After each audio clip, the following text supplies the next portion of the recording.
Hey folks, my name's Nick Jennison and I'm thinking about guitar, and today I'm checking out an amp that may be the world's most affordable hand-wired guitar amplifier. This is the VHT Special 6. It comes in a head and a combo format. We're checking out the head today with the matching Vintage 30 loaded 1x12. This is a 6-watt single-ended hand-wired single ECC 83 or 12AX7 for our American friends loaded amplifier with a single 6v6 in the power stage, putting out 6 watts. That is a lot of 6s all in a row. Has a really simple control layout with just 2 knobs. There's a volume and there is a tone, which is kind of a global treble control, although as you'll see that also impacts the flavor of the gain as we start to crank things up. There is also a pull boost on the volume control, which goozles the amp a little harder and drives it into more overdrive. But what we can expect from this is classic low wattage tweed tones, but also a perfect platform for not just running pedals, but also for performing your own mods. Now, VHT have been quite vocal about this. This is an amp modder's dream. It's a super simple circuit. If you've built any of those classic early Fender designs, you'll know exactly what we're talking about, which means you can mod this with different valves, different components, different capacitor values, whatever. I'm not an amp modder, so I'm not going to get inside this, but modding is encouraged, which is very cool. And considering this amp is hand-wired and comes in at an absolutely ludicrously low price point, it's a really appealing proposition, even if, like me, you already have quite a full featured amp collection. Now, we're going to put this through some tests, and we'll begin by exploring the travel of the volume control with and without the included boost. Now, we can pull the boost on the top panel on our volume control to engage the boost, or we can foot switch it with the included foot switch. We'll do it with the pull control today, so it's a little easier to see. We're going to explore how this sounds at a bunch of different points on its travel with and without the boost engaged. I'll also plug from the high input to the low input and see what that does. Let's take a listen.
Next up, let's explore the travel of the tone control. Now, what you'll notice with this is that at lower gain settings, or lower volume settings rather, this will impact the overall treble response of the amp. But as we start to crank this into overdrive, because this is coming before our power amp tube, which starts to clip very soon, about 12 o'clock or just a little bit past, certainly with the boost engaged, you'll notice it affects the overall flavor of the gain more. Let's take a listen to the impact of the tone control on our sound.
Next up, we're going to explore this amp with a whole variety of pedals, and we're going to begin with a clean boost in the form of a Suhr Koko Boost, which to my mind is the cleanest of the clean boosts. We're going to stick on the green clean boost channel. Let's take a listen to how that sounds with and without the amp's internal boost engaged.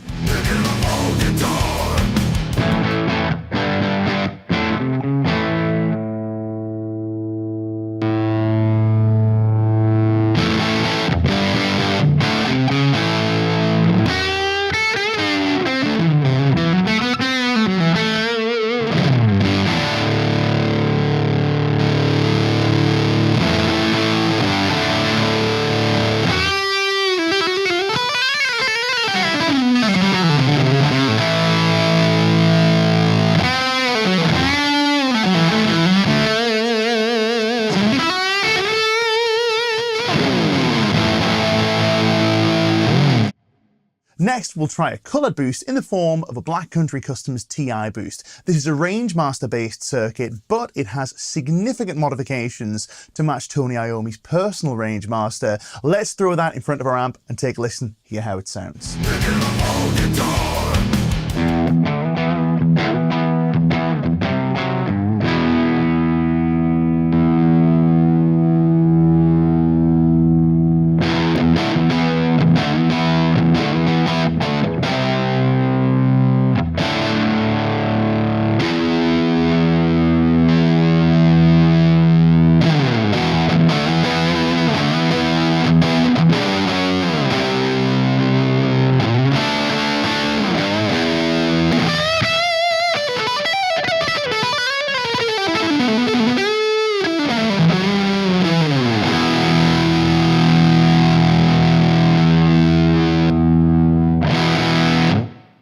The next pedal we'll explore is a smooth overdrive in the form of a Suhr Shiba Drive. Now this, to my mind, is sitting somewhere between a TS and a blues breaker type pedal in terms of its delivery. It's got a bit more low end than a TS pedal, but it's very smooth and round in the high end and not quite as forward as a Klon type pedal. I'm sure you'll hear how it sounds in our next example. Let's take a listen and hear how our amp responds to this kind of overdrive.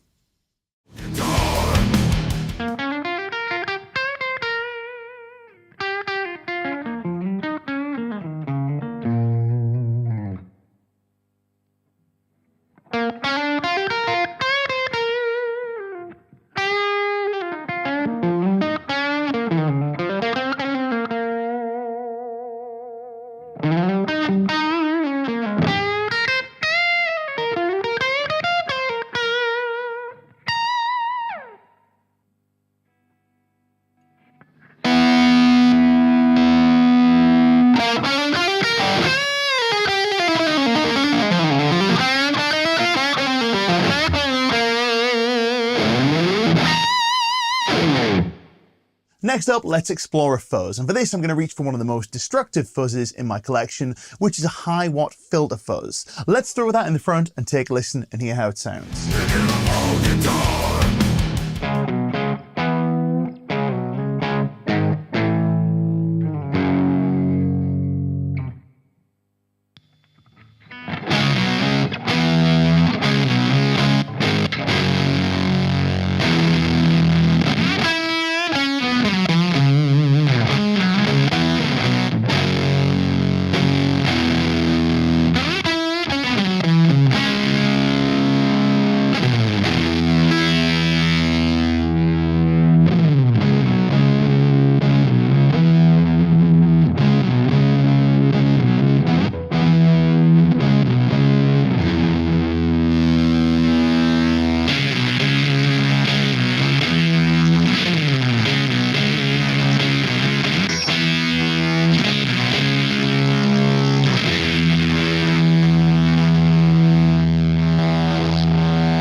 And last but not least, we're going to try an amp in a box type pedal, specifically a Marshall in a box type pedal in the form of a Victory V1 Sheriff pedal, which was of course designed in collaboration with Adrian Thorpe, who is one of the absolute masters of this kind of pedal. Let's take a listen and hear how our amp performs with this kind of overdrive pedal.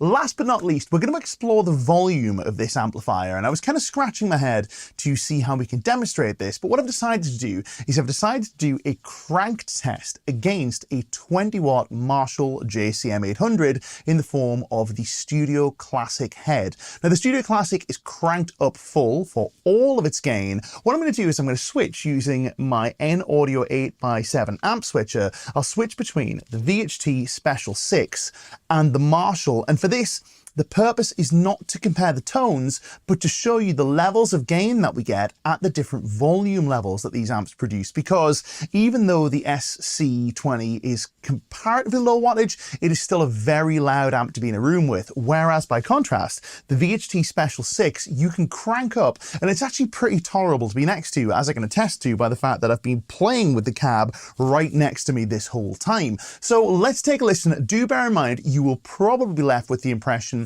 that the Marshall sounds better. That is most likely because it is significantly louder, and our ears trick us into thinking that louder is better. What you will notice is that the flavor of gain is different, and there's probably more gain on tap from the VHT with it cranked up than there is in the Marshall. The purpose of this, however, is to demonstrate the volume difference and to show you how you can get these cranked up tones at a relatively conservative volume level out of our Special 6.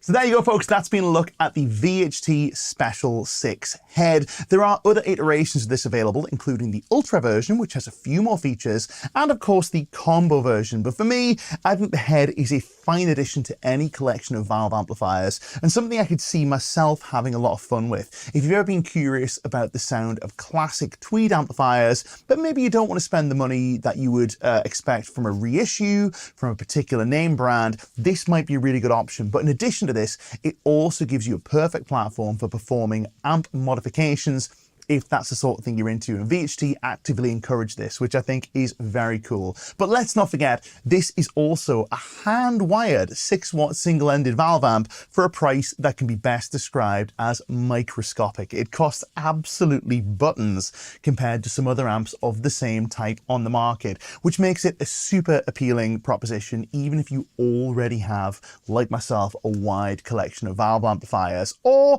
if you're looking for your first valve amp, this is a really great choice. Or you just want something to mess around with, maybe get some crank tones at low volumes, this is a great option that's not going to break the bank. My name's Nick Jennison for Thinking About Guitar. This is the VHT Special 6. I will see you next time.